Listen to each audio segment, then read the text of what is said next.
Cada viernes al caer el sol tenemos una cita con nuestro Creador en la celebración del recibimiento del Shabbat y la introducción de la porción semanal de la Torá.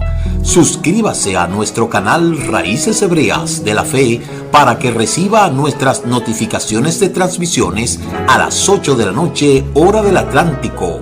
Les esperamos. Shabbat Shalom. Está en los cielos, Él hace todo lo que desea.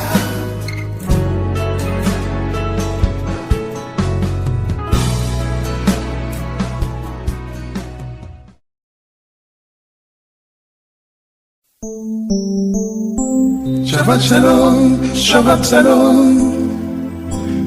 Tengan todos un feliz Shabbat Shalom, Shabbat Shalom.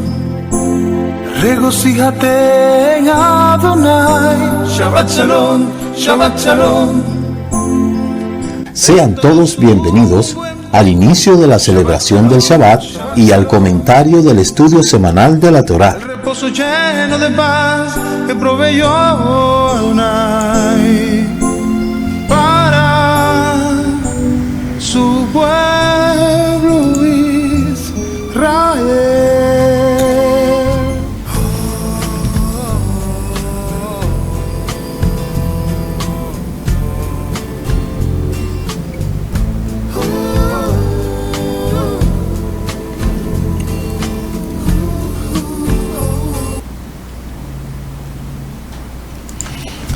Laila Tov, amados, buenas noches. Sean todos bienvenidos una vez más a la introducción de la porción semanal de la Torá, programa acostumbrado de cada viernes a través de este canal Raíces Hebreas de la Fe. Quien les habla, su amigo y hermano en el Mesías, el Roé Ricardo Mojica. Somos el Ministerio Mesiánico Internacional, directo al corazón, anunciando la restauración de Israel y de todas las cosas.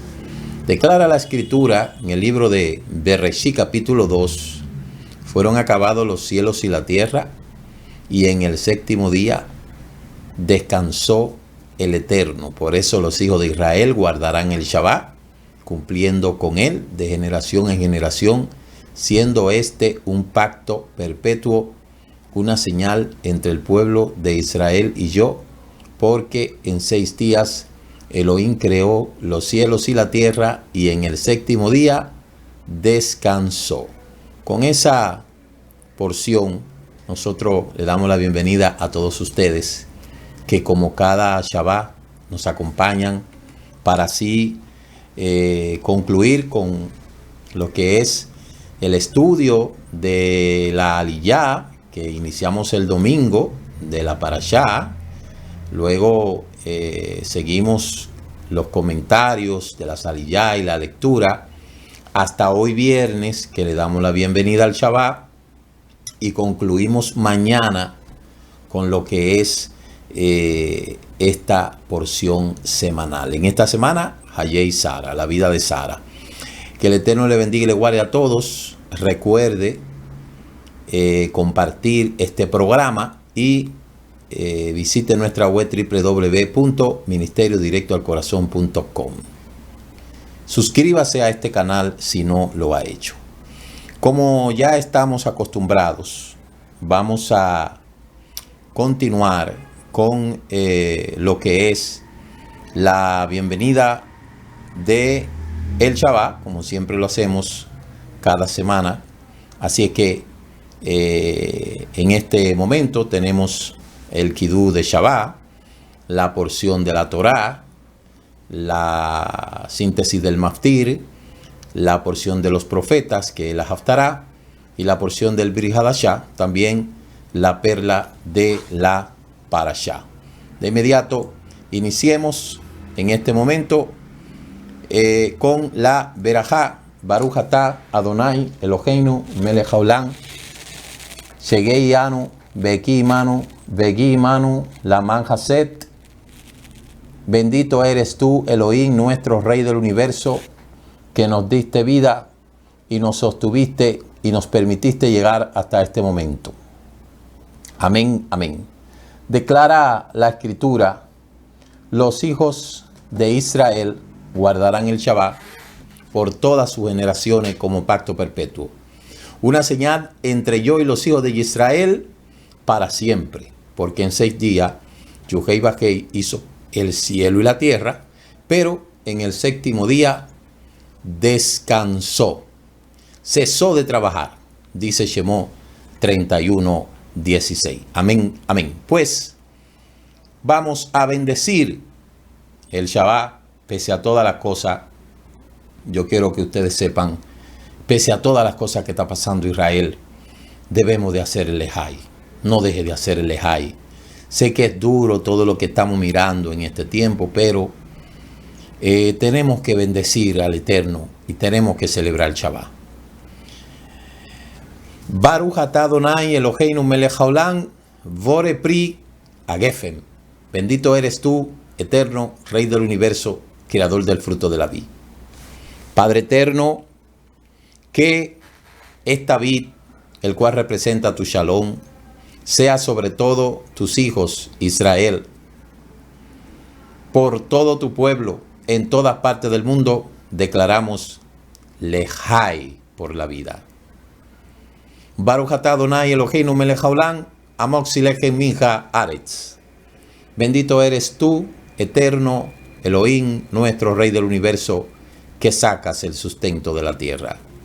Y que este sustento sea adquirido en buena lid, no a través de dádivas, de vergüenza ni de miseria, sino de tu santa, divina, abierta, Padre eterno, provisión, Abacadosh. Toda Rabá porque nos ha permitido llegar hasta este momento y por eso te agradecemos, Abacadosh. Amén y amén. Pues vamos a iniciar en este momento de inmediato con lo que es la parashá de esta semana. Como usted lo puede ver ahí, Hayei Sara, la vida de Sara, Bereshit capítulo 23, del 1 hasta el 25-18. Y la Haftará, Melahim Aleph, Primera de Reyes, 1, del 1 al 31. También están los escritos de los Shaliá, Matillahu, capítulo 8, 19 al 22 y 27, capítulo 3 al 10, y Lucas 23 del 1 al 10. Ahí ya usted lo puede ver. De inmediato, pues, hablando un poquito de lo que es esta porción de la Torá, inicia la parashá, ¿verdad? Con lo que es la vida de Sara. La gente se pregunta por qué se nos quedó el maftir que está en el capítulo 25 del 16 al 18. Ese es el maftir. Pero vamos a inmediato hablar de la porción de la Torá, que es el aspecto central de esta parashá, ¿verdad? De lo que es esta parashá Hayei Sara, comenzando en el capítulo 23, que dice que Sara vivió 127 años. Estos fueron los años de la vida de Sara. Y Sara murió en Kiriat-Arbat, también conocida por Hebrón, en la tierra de Canaán, y Abraham vino a hacer duelo por Sara y a llorarla. ¿Qué podemos nosotros decir acerca de la vida de la matriarca? Es mucho lo que podemos decir. Nosotros hemos escuchado una amplia, abierta, detallada biografía de la vida de Sara, la matriarca del pueblo de Israel. Como humana tuvo sus defectos, tuvo sus altas, tuvo sus bajas, pero lo que podemos decir de Sara fue que es que fue una mujer de fe, una mujer sabia, una mujer que respetó siempre a su esposo y también dicen los Midrash que era profetisa. Su legado universal es inolvidable. Fíjese que de todas las mujeres que murieron en la escritura, solamente se resalta la vida de Sara. Dice que vivió 127 años. Estos fueron los años de su vida.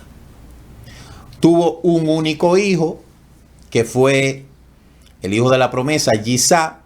Y como habíamos dicho en la otra semana, murió de un sobresalto, se puede decir, porque esta noticia de que Abraham se había llevado a su único hijo, cuenta el Midrash que el Satán habló a los oídos de Sara y le dijo: Abraham va a sacrificar a tu único hijo.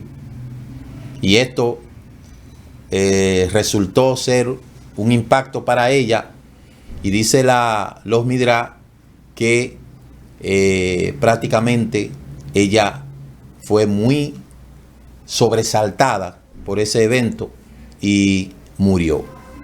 ¿Qué pueden aprender todas las mujeres de Sara, la matriarca del pueblo de Israel? ¿Qué pueden aprender? Muchas cosas que aprender.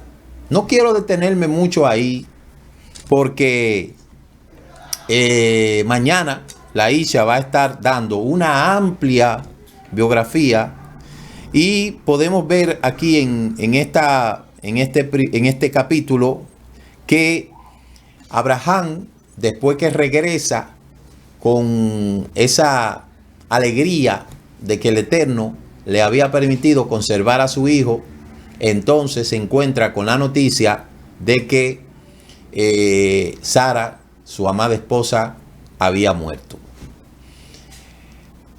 Conocemos ya la historia de la cueva de Macpela, que está en la ciudad de Hebrón, donde Abraham le compró a los hijos de Canaán a los hijos de Het para sepultar allá a su muerta.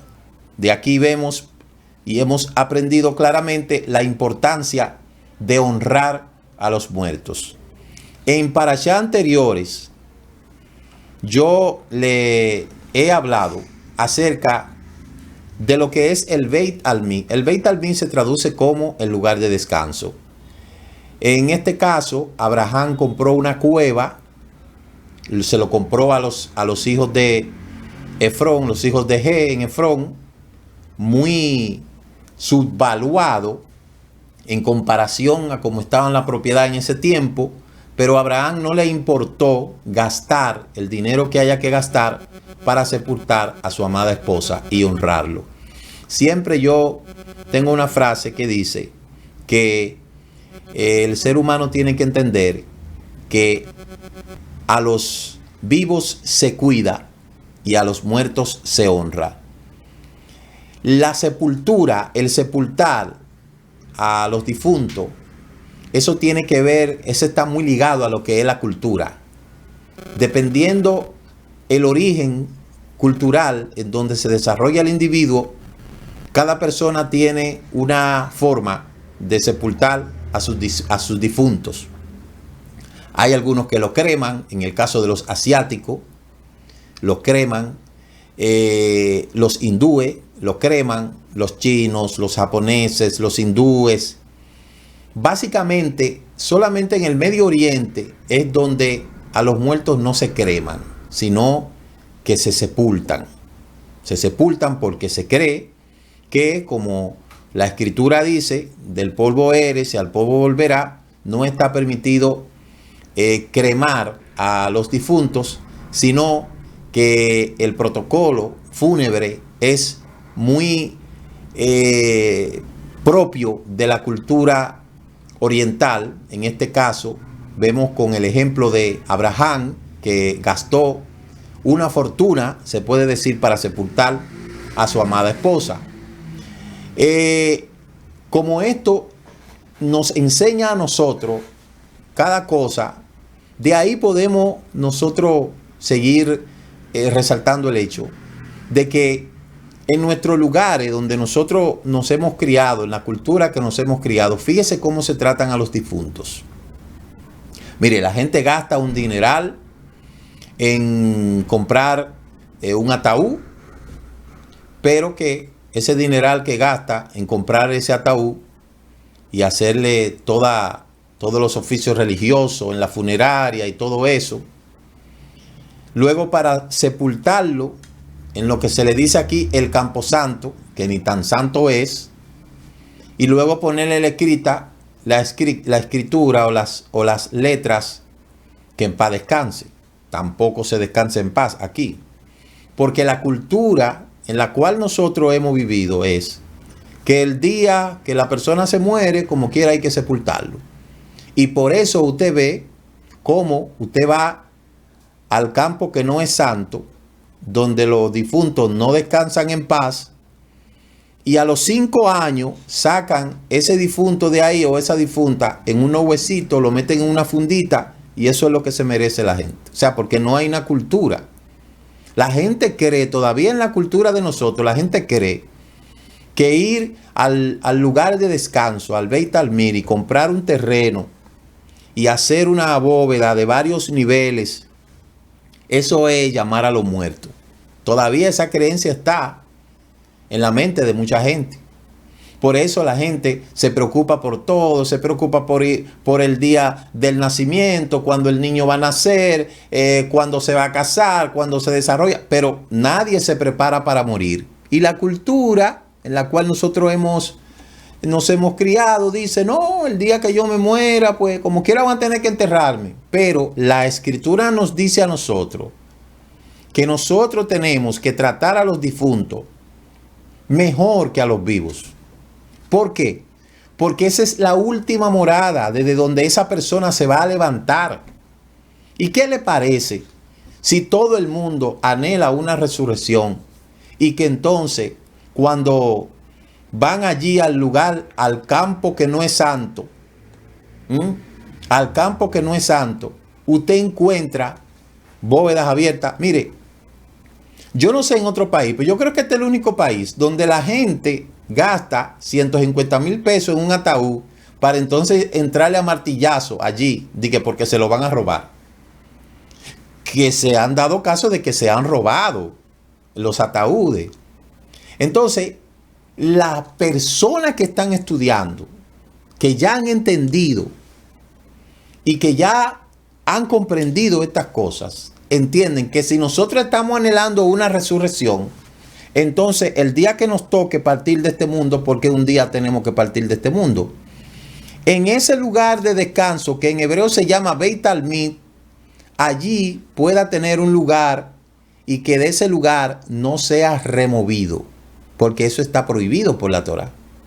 Si en un lugar de descanso no hay por qué sacar a un difunto y su hueso, meterlo en una fundita, como hemos visto nosotros, que sacan a los difuntos de sus tumbas, botan la caja en la basura y botan los huesitos en una fundita negra. O sea, ahí va a parar el amor que la gente le tiene a su difunto. Entonces, no es así. Cada familia, dentro de los proyectos, y esto lo he venido repitiendo cada año, dentro de los proyectos que tiene cada familia, dentro de ello está en comprar un terreno para que sus familiares puedan descansar en paz y que nadie tenga que ir a sacarlo de allí, porque eso está prohibido. Si es que usted cree en la resurrección, porque eso es lo que nosotros vemos del patriarca Abraham. No le importó cuánto costaba el terreno, sino que compró la cueva. Entonces, esa ciudad vieja de Hebrón, que es el centro histórico prácticamente ubicada en Cisjordania, según las informaciones que tenemos y lo que aparecen en las distintas biografías, diversos arqueólogos creen que la antigua ciudad de Hebrón surgió en un lugar distinto, probablemente en Tel Rumeida, aproximadamente 200 metros al oeste de la ciudad actual vieja, y opinan que se trata originalmente de una ciudad cananea. Y la ciudad vieja se construyó en el periodo helenístico romano, aproximadamente en el siglo III, I y II antes de la era común, convirtiéndose en el centro de la ciudad de Hebrón durante el califato de Abasi, que comenzó en el 750. Claramente se especifica que donde está la tumba de los patriarcas, Abraham, Sara, Isaac, Rebeca, Jacob y Lea. Y se cree también que ahí está sepultado Adán y Eva. Un dato no confirmado, porque yo no puedo confirmar eso. Pero dicen que ahí está también Adán y Java. Concerniente a lo que es Hebrón, es una ciudad que está dentro de un conflicto, porque como está sepultado Abraham y Sara, Jacob y Rebeca, Isaac y Rebeca, Jacob, Ribca, etc. Ahí siempre ahí frecuentan tanto judíos como árabes. Porque, según esta misma parashá, Abraham fue el padre de Ismael, que a su vez tuvo 7 hijos más. O sea, tuvo a Isaac y después tuvo 6 hijos más. Entonces, esta ciudad está bajo la administración, una parte de Israel y otra parte de Cisjordania. Es una ciudad que a veces se arman intifadas, pero no se puede hacer nada porque allí es donde están la tumba de los patriarcas. Esta separación de la ciudad se hizo en el 1997, en el Acuerdo de Oslo, donde se dividió en 2 zonas, la zona H1 y la zona H2. Y fue de ahí que desde el 1997 entonces se divide. Ya ustedes tienen bastante información tocante a lo que es Hebrón, es la tumba de los patriarcas, incluida también una mezquita de Al-Zahawali, la mezquita de Uthman ibn Affan, y también está la mezquita de Sheikh Ali al-Baka, está la mezquita de Al-Qasim y está una sinagoga que se llama Abraham Avinu. Tiene varios distritos, tiene unos 12 distritos o barrios, tanto compuestos como de árabes como de judíos. Y ya ustedes han podido observar, hay una sinagoga bastante antigua en el territorio que le pertenece a Israel, y en esa zona pues ya frecuentada mucho por los judíos. Entonces es una ciudad histórica, es una ciudad antigua, es una ciudad hermosa y es una ciudad que cada vez que quisiéramos ir a Israel pues estaría dentro de los planes visitarla. Entonces murió Sara, Abraham continúa. Dice el capítulo 24, ahora Abraham ya era viejo, avanzado en años, y el Eterno había bendecido a Abraham en todo. Pero Abraham no tenía hijos. Y esa es una de las grandes preocupaciones que tenía Abraham. Ahí es cuando encontramos el capítulo 24, que habla de que Abraham le dijo al sirviente que le había servido por más tiempo, quien estaba a cargo de todo lo que poseía, le hizo un juramento para que vaya a buscar novia para Isaac. Hemos escuchado prácticamente todo lo que es esta trama de la visita de Eliezer. Cuando llega allá, se encuentra con Ribca, habla con Labán, todo ese acuerdo, regresa allá a donde está Abraham ya con su encomienda, y entonces Ribca se une a Yisá. Ribca se une a Yisá. Ahí, en el libro de Gálatas, en el libro de Efesios, capítulo 5, verso 26, ahí hacen una relación entre el marido, entre el amor del marido a la esposa, y quieren tomar como ejemplo a lo que es Yisá con Ribca. Pero le decía a ustedes que esa relación que quieren poner del amor que los hombres, los esposos, deben de amar a sus esposas, que quieren relacionar con el Mashiach y las asambleas, eso no concuerda. Y ahí es donde yo le decía, como dice el libro de Efesios, capítulo 5, ¿verdad? Verso 22, las mujeres a sus maridos, dice, sé sumisos unos a otros, como en el temor del Eterno, las mujeres a sus maridos como al Eterno, porque el marido es cabeza de la mujer.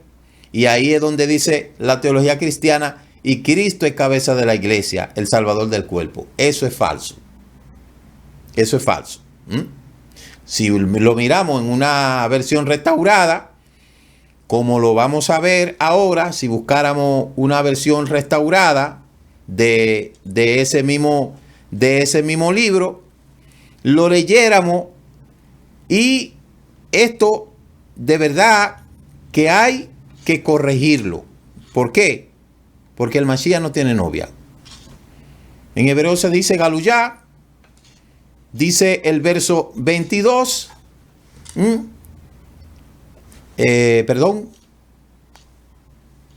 Efesio, dice Efesio, vamos a buscarlo, capítulo 5, verso 22, esposas, sométanse a sus esposos como ellos al Adón, porque el esposo es la cabeza de la esposa, tal como Mashiach es la cabeza de la asamblea mesiánica.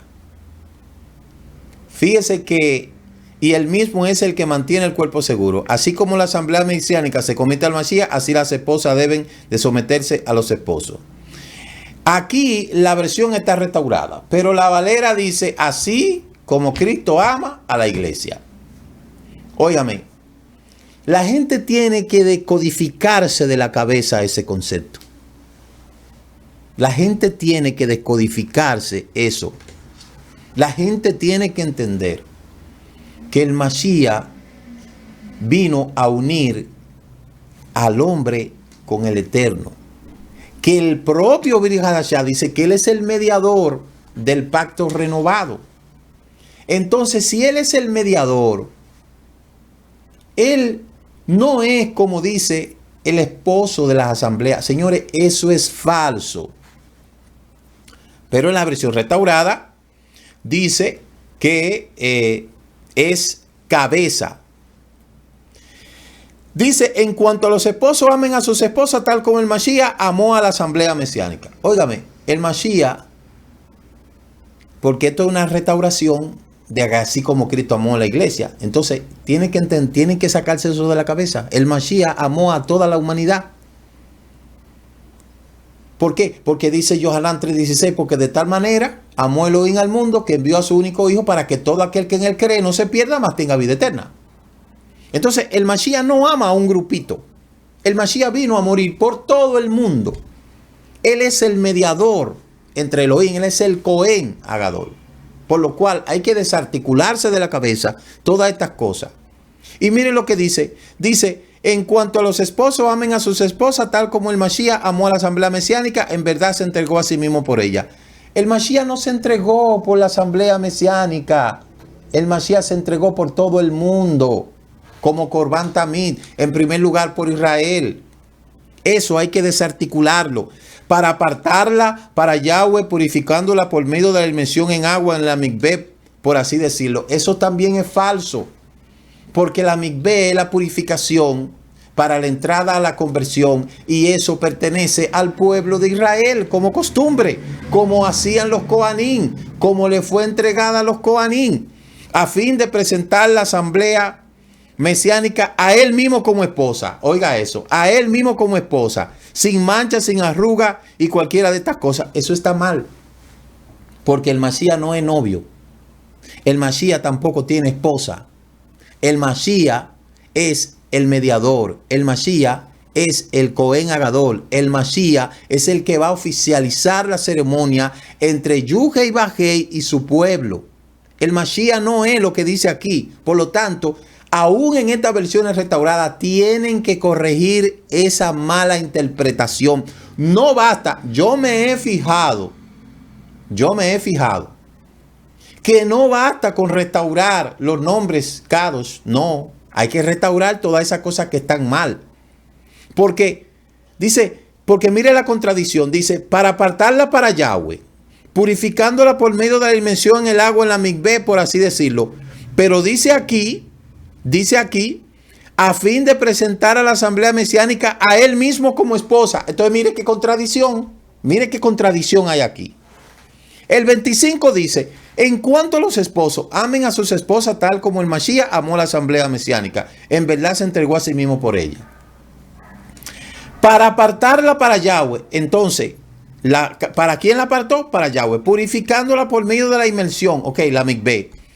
Entonces dice el 27, a fin de presentar la asamblea mesiánica a él mismo como esposa. ¿Qué quiere decir eso? El 25, 26, 27, lo que dice uno por ahí, que Yuhei Bajei que Yahweh es Yeshua y Yeshua es Yahweh. ¿Por qué esto es lo que está diciendo aquí esta versión? Porque si dice que él la apartó para Yuhei Bajei, el verso 26, entonces el 27 no puede decir que va a presentar la asamblea mesiánica a él mismo como esposa, sin mancha y arruga o cualquiera de estas cosas, sino como Kadosh, sin defecto, por lo cual está complacido. Así que como los esposos deben amar a sus esposas como a su propio cuerpo, pues el hombre ama a su esposa, se ama a sí mismo. Nadie aborreció su propia carne. Entonces dice, nadie aborreció nunca su propia carne, por el contrario, la alimenta bien y la cuida, como el Mashiach hace con la asamblea mesiánica. Señores, esto hay que corregirlo. Esto hay que corregirlo. Por lo tanto, el hombre dejará a su padre y a su madre, se unirá. Yo le aseguro a usted que eso no fue así escrito. Lo que pasa que los católicos lo convirtieron a su antojo. Entonces vinieron las versiones y las restauraron, pero dejaron el mismo contexto. El objetivo general aquí es decir que Mashiach es el novio, y entonces ¿en qué lugar queda el Boreolán? ¿Me entienden lo que estoy diciendo? Entonces, estas cosas tienen que corregirlo. Vuelvo y les repito. Cuando iba a ocurrir la boda en Har Sinaí, dice la escritura que Moshe subió ¿a qué? A buscar la ketubá de la novia. Y cuando trajo la ketubá de la novia, entonces la novia había caído en adulterio espiritual con el becerro de oro. ¿Qué fue lo que hizo el oficializante? Rompió la ketubá, que era la Torá. Por eso no decimos que Shavuot es parecido a una boda. Y entonces, esa boda, ¿en quién fue? Esa boda que tanto hablamos, el 6 de Sivan, de Shavuot, que parecido a una boda. Eso es lo que me dio a mí el entendimiento para poder entender de que si en el Sinaí no hubo boda, porque la novia, que en este caso no era la iglesia, porque no existía iglesia, sino la nación de Israel, el pueblo de Israel, si no hubo boda, porque la novia cayó en adulterio espiritual con el becerro de oro, entonces no me pueden venir a decir aquí que Mashiach, que vino para mediar entre los hombres y el Eterno, es el novio. Eso, quien quiera que sea, tiene que desarticular eso de la cabeza. Y tienen que entender que el novio no es el Mashiach. El novio hizo el papel de Moshe. No dice el libro de Deuteronomio 18:18 que profeta en medio de ti levantaré, y sucederá que aquel que no escucha, ese profeta será desarraigado. Entonces, ¿qué posición tiene Yeshua en nuestra fe? Yeshua es el Mashiach, señores. Yeshua es la puerta.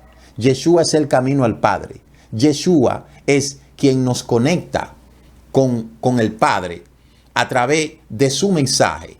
Nos conlleva a la Torá, y la Torá nos lleva al entendimiento del Padre. Eso fue lo que vino a hacer Yeshua. Por lo tanto, todas estas cosas que hablan aquí tienen que corregirlas. Y esto es algo serio que yo le estoy hablando para que no sigan en la misma trama del cristianismo. Concerniente a lo que es Sara y Agar, igualmente aquí habla en el capítulo 3, que ha sido uno de los libros más descontextualizados, habla de Agar, capítulo 4, verso 21. Dígame, ¿quién está bajo sujeción del sistema que resulta pervertir la Torá en legalismo? ¿O no oyen que la misma Torá dice que Abraham tuvo muchos hijos, uno de la esclava y otra de la libre? De la esclava nació bajo la capacidad delimitada de los seres humanos, mas la libre nació bajo el poder del Eterno de hacer milagros cumpliendo la promesa. Mire, ahora bien, para hacer un midrash sobre estas cosas, las dos mujeres son del pacto. Uno en el monte Sinaí y engendra hijos para la esclavitud. Esta es Agar. Agar en el monte Sinaí en Arabia, ella corresponde a Jerusalén, la actual, junto con sus hijos que sirve como una esclava. Mire, eso no se entiende para nada, ni siquiera la versión restaurada. Eso no se entiende para nada. Cuando usted analiza el capítulo 4, verso 21 al 28 o al 31, eso no se entiende para nada. Es un disparate que trataron de poner ahí para justificar una cosa que eso no existe. Eso no existe. Y si leemos la Valera, entonces será un atropello peor. Entonces, sabemos que la madre Sara es la matriarca del pueblo de Israel. Que Agar se le dio dones a todos sus hijos, como lo hemos visto.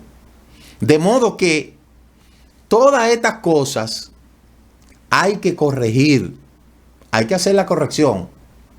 Y tenemos que cada día adueñarnos de las promesas que nos da la Torá y corregir. Yo creo que con todos los años que nosotros tenemos estudiando, ya usted tiene la capacidad y la autoridad de corregir lo que está mal.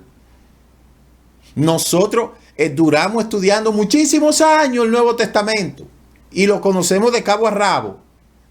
Lo que nos da a nosotros, que después de habernos dedicado un buen tiempo a estudiar la Torá, tenemos que corregir todas esas cosas que están mal. Entonces, ¿cuál es el concepto que usted tiene de Yeshua? Yeshua es el Mashiach. Yeshua es el camino, no el destino. Yeshua es la puerta. Yeshua es el Hijo, no es el Padre. Yeshua es el Mashiach enviado a enseñarnos la Torá del Eterno para conllevarnos a Yuhei Bajei, que es el Padre.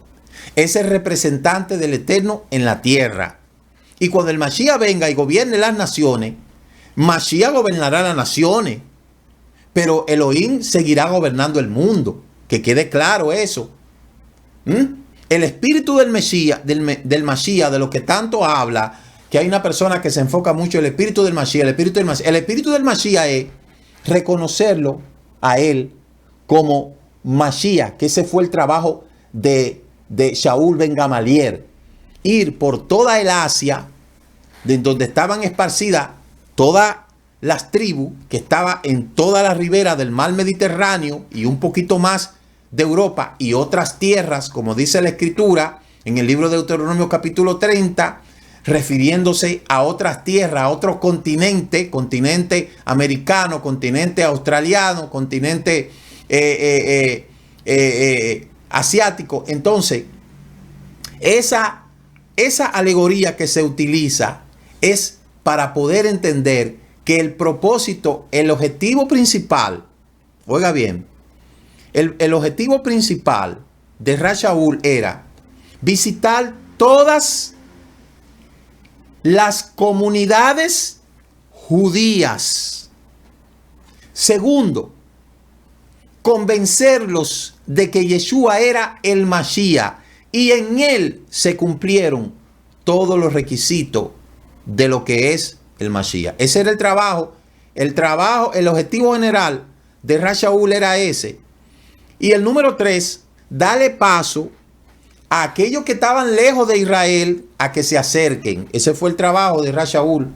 Porque yo le digo, uno de los personajes más descontextualizados, Rav Shaul, Shaul ben Gamaliel, que ese era su nombre, apodado Pablo. Pablo, eso fue un apodo que le pusieron allá en España. De hecho, todos los españoles de ahí de España, que vienen todos los apodos.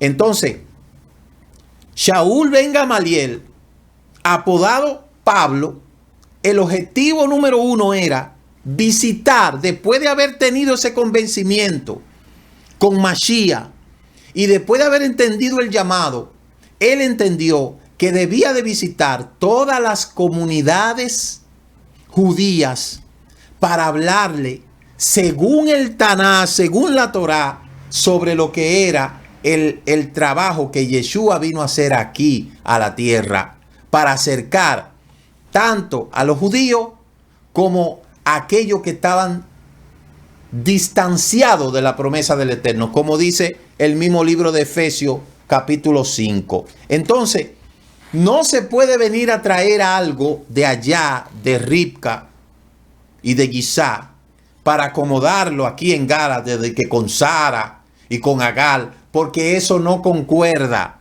Y aunque lo leamos aquí en la restaurada, eso no concuerda. Eso es un disparate de marca mayor. Y eso no concuerda. Y por eso esas correcciones tienen que seguirla haciendo. No nos podemos desenfocar de la Torá. Mashiach, Yeshua, ese es nuestro Mashiach. A través de Mashiach, el Rúa de Elohim nos trajo el entendimiento de la Torá para obedecer al Eterno. Ese es el propósito general de la restauración de Israel y de todas las cosas. Entonces, dicho esto, nosotros leemos, ¿verdad? En lo que es el libro de Bereshit, capítulo 25, donde dice que después de la muerte de Sara, después de ir a buscar la esposa de Gisá, Abraham le dio todo cuanto poseía a Gisá y le dio a sus otros hijos dones, dice el capítulo 25. Dice, Abraham tomó otra esposa cuyo nombre era Ketura y ella le dio a luz a Simrán 1, Joshan 2, Medán 3, Midian 4, Yisba 5 y Shua 6. Y Joshan engendró a Sheba y a Temán y a Dedán. Y los hijos de Dedán fueron Ragel y Nadel y Azurín, Letushín y Leumín. Y los hijos de Midian fueron Efá, Efer, Janó, Abidá, Eldá. Y todo esto eran hijos de Ketura. Abraham le dio toda la herencia que él poseía. ¿A quién? A Gisá. Pero los hijos de las concubinas, él le dio dones. Todavía vivían y los envió al este, a la tierra de Kedén, lejos de Gisá, su hijo. Una vez él se organiza, mire cómo fue Abraham. Abraham no buscó esposa antes de organizar a sus hijos, a su hijo sobre todo. Entonces, le da los dones a sus hijos.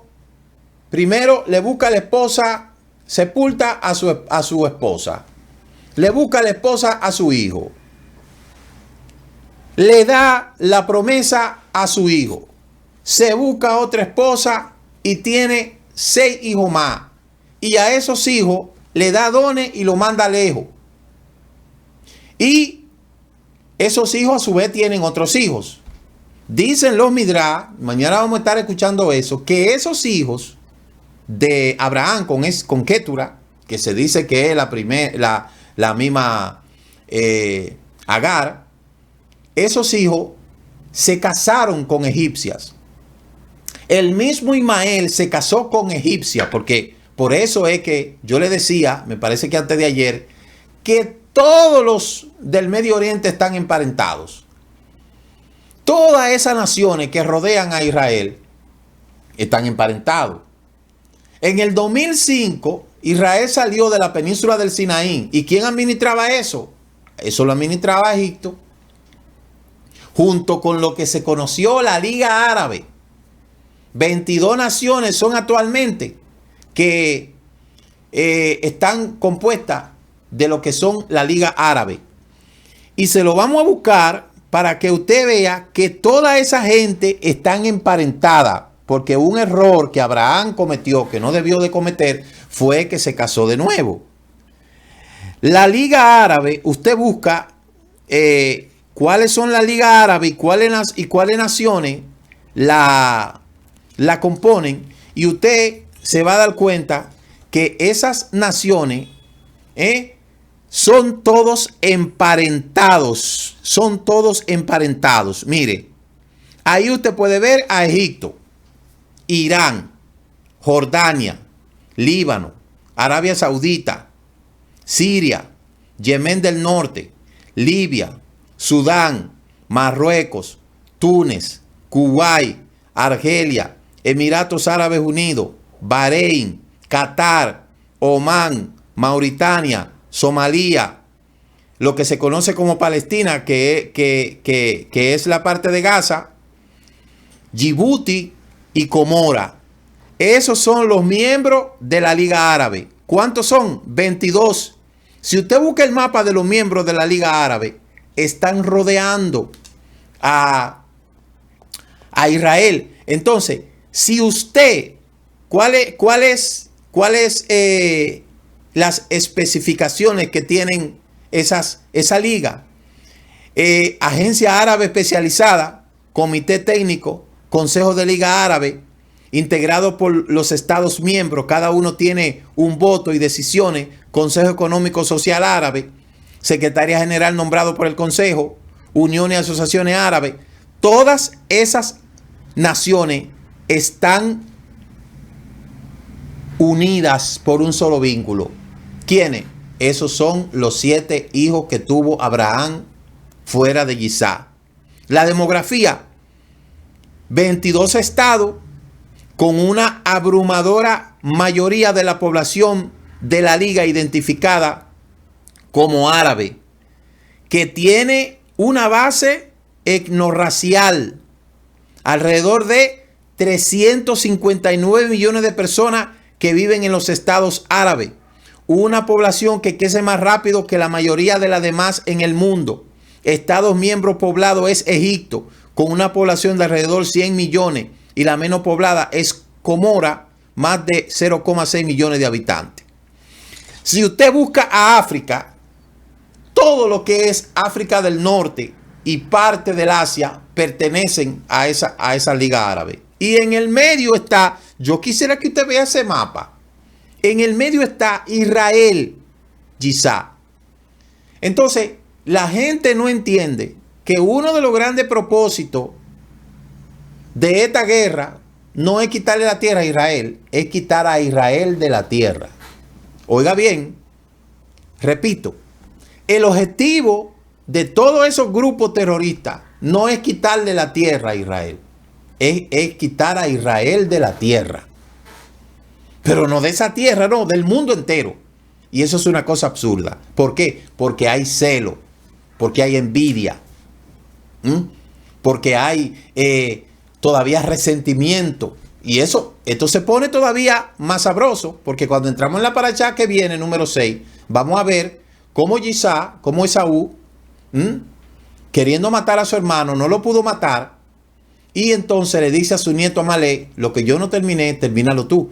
Nosotros podemos ver aquí que en la parashá dice la escritura que Abraham vivió 175 años y murió. Entonces Abraham respiró por última vez, muriendo en una edad madura, un hombre viejo, lleno de años, y fue reunido a su pueblo. Giza e Ismael, los hijos y sus hijos, los sepultaron en la cueva de Macpela, en el campo de Efrón, el hijo de Zohar, el Hití, junto a Manré. El campo que Abraham compró de los hijos de G, Abraham fue sepultado allí con Sara su esposa. Abraham murió y Elohim bendijo a Yisá su hijo. Yisá habitó cerca de Bel-Halai Roi.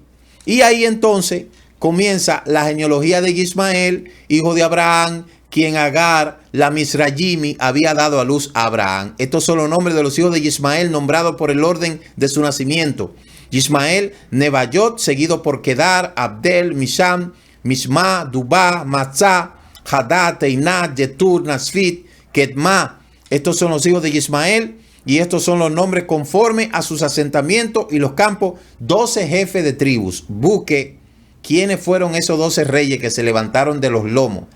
Dicen los Midrash que Ismael era un experto en arco. Era un tremendo arquero.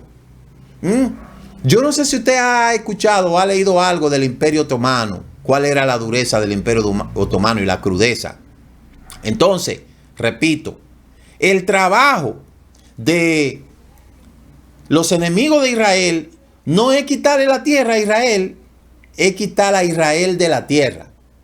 No es lo mismo quitar a Israel, quitarle la tierra a Israel que quitar a Israel de la tierra. Ese es el objetivo de los enemigos de Israel. Y los europeos que saben perfectamente lo que fue la islamización desde el 411, que usted lo oye con tanta alevosía diciendo Free Palestina, no sabe que lo que ellos están es alimentando la bestia que se alimentará con la sangre de sus propios hijos. Y esa ceguera diabólica satánica que ha puesto sobre toda la gente, es lo que contiene a esta situación así. Pero no importa cuántos se levanten, la tierra será purificada, los malos serán destruidos, y cuando se despeje el humo, solo quedará uno parado. ¿Quién? Israel, porque el Eterno no invalida su palabra. Hay otra cosa más que contar. Ahí entramos en la hambruna de Ismael, de la tierra de Canaán, donde Yisá va a Gerar, pero eso lo vamos a ver en la siguiente parashá. Entonces, vamos a continuar. Dice el capítulo 10, el verso 17 del capítulo 25, que Ismael vivió 137 años. Entonces él expiró por última vez y fue reunido a su pueblo. Los hijos de Ismael habitaron en Jabil, Ashur, cerca de Misrayim, como cuando uno va hacia Ashur. Él se asentó cerca de todos sus hermanos. Oiga lo que dice el verso 18 del capítulo 25. Los hijos de Ismael habitaron entre Javila y Shur, cerca de Misrayim. Cuando uno va hacia Ashur, él se asentó cerca de todos sus hermanos. Él se asentó cerca de todos sus hermanos. Entonces, es importante que entendamos esta parashá y la relacionemos con este conflicto. Vaya que se me ha ido el tiempo ya, increíble. Increíble, y ahora que esto se está poniendo bueno y ya se me fue el tiempo. Dice lo que es el Maftir, que es el capítulo 25, versos 16 al 18, que ya le he dicho. Mire lo que dice: los hijos de Ismael, estos son sus nombres conforme a sus asentamientos y su campamento. 12 jefes de tribu. Esto es en cuanto al tiempo que Ismael vivió, 137 años. Entonces él expiró por última vez y murió y fue reunido a su pueblo. Pero no dice que fue reunido a sus padres. Fue reunido ¿a quién? A su pueblo. ¿A quién? El pueblo de los ismaelitas. Pero fíjese que no dice dónde lo sepultaron. ¿Lo sepultaron en Hebrón? No dice. ¿Dónde sepultaron a Ismael? Buena pregunta esa. ¿Dónde sepultaron a Ismael? Ismael, hijo de Abraham. Vamos a ver si aparece algo. No dice dónde fue sepultado Ismael. Dice que también dice que lo sepultaron, los hijos de Isaac e Ismael lo sepultaron en la cueva de Macpela, pero solamente habla a Abraham. Tampoco menciona dónde sepultaron a Ismael. Habla de los ismaelitas que se establecieron entre la frontera de Egipto y el Golfo Pérsico. El profeta Mahoma registró que Ismael fue la cabeza de su genealogía, según el Islam. E Ismael construyó con su padre Abraham la Meca. Oiga, eso dicen los ismaelitas, pero no es así. ¿Qué hicieron los hijos de Ismael? Bueno, ya esas son cosas que no van, pero fíjese que no dice dónde sepultaron a Ismael, ¿verdad? No lo sepultaron en la cueva de Macpela. Los descendientes de Ismael, hijo de Abraham, y Agar la egipcia, estos son los nombres de los hijos de Ismael. Neballó, el primer hijo de Ismael, Sedar, Jaber, Misán, Misná, Dubá, Masá, Hadar, Tebá, Getur, Naftí y Sedema. Eso dice Bereshit, donde hemos leído. Pero fíjese, las 12 tribus de Ismael, ahí se presentan esos 12 hijos, pero no dice dónde sepultaron. Las dos primeras teorías acerca de la religión de Ismael, pues obviamente son los musulmanes, y ahí hay un poco de historia que hay que mencionar. Entonces, no dice dónde sepultaron a Ismael, pero en la cueva de Macpela no fue. ¿Dónde sepultaron a Ismael? Es una pregunta, pero no aparece. Por otro lado, señores, ya se nos fue el tiempo y todavía me falta la perla de la parashá. Qué tremendo, no importa cuán lento vaya, es que esto es tremendo. Mire, tocante a lo que es